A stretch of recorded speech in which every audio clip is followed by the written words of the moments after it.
Alam mo ba kung bakit biglang umiinit na naman ang usapin tungkol sa Chacha? Hindi dahil mahal na mga politiko ang bayan. Hindi dahil gusto nilang ayusin ang sistema. Kundi dahil nauubusan na sila ng opsyon. At isa sa pinakamaingay ngayon ay si Soto. Biglang may proposal ng Chacha na dati naman ayaw niya. Timing o sobrang timing? Habang ang administrasyon na ito, aminin natin, wala pang malinaw na standard bearer para sa 2028. Walang leader na kayang saluhin ang galit ng taong bayan. Walang pangalang kayang ipaglaban sa national election. Kaya anong fallback? Baguhin ang laro. Huwag na tayong maglokohan. Ilang beses na nag-ambisyon si Soto sa national level. Vice President, olat. Ngayon, presidente naman nasa radar. Pero, ito ang problema, hindi siya nananalo sa diretsyo. At kapag hindi ka kayang ipanalo ng taong bayan, ang susunod mong gagawin, palitan mo ang sistema. Kaya ang Chacha, hindi yan reforma.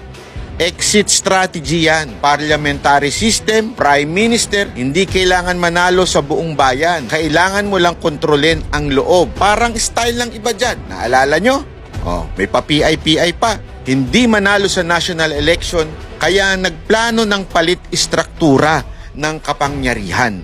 Hindi boto ng tao ang puhunan, kundi galaw ng mga elitista. At ito ngayon ang Soto-Lacson tandem. Ganito kadesperado, handa nilang ilaglag at ipain ng kapwa senador tulad ni Chis Escudero, si Jinggoy, si Villanueva at si Revilla at iba pang mga senador para sirain ang Senado bilang institusyon, para sila ang magmukhang malinis. Ang iba masama, sila lang ang banal.